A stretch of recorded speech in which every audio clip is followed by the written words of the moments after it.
Kryeministri i Spanjës, Pedro Sánchez, ka reaguar ashpër ndaj kritikëve të planit për të legalizuar rreth 500.000 emigrant pa dokumente dhe azil kërkues, duke theksuar se vendi i tij po zgjedh rrugën e dinjitetit, komunitetit dhe drejtësisë. Qëndrimi i tij u bë publik përmes një videoje 46 sekondëshe të publikuar në rrjetet sociale, ku Sánchez flet në anglisht me titra në spanjisht. Në mesazhin e tij, Sánchez vuri në pikpyetje akuzat se qeveria ka shkuar shumë larg, duke pyetur kur u bë njohja e të drejtave diçka radikale, kur u bë empatia diçka e jashtëzakonshme.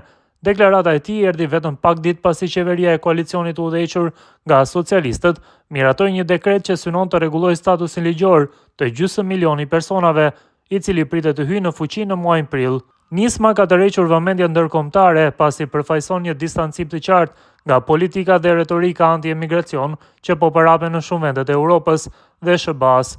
Sipas Sánchez, plani do të ofrojë një rrugë të rregullt drejt qëndrimit për persona që tashmë janë pjesë e shoqërisë spanjolle. Janë gjysmë milioni njerëz me të cilët jetojmë çdo ditë, në treg, në autobus, në shkollën e fëmijëve tanë, njerëz që kujdesen për prindrit tanë, punojnë në fusha dhe kanë ndërtuar krah për krah me ne për parimin e vendit tonë, u shpreh ai duke theksuar se Spanja mbetet një vend mikpritës. Dekreti e ka origjinën nga një nismë qytetare e mbështetur nga mbi 700.000 firma, kisha katolike dhe rreth 900 organizata sociale, e dorëzuar në parlament në vitin 2024.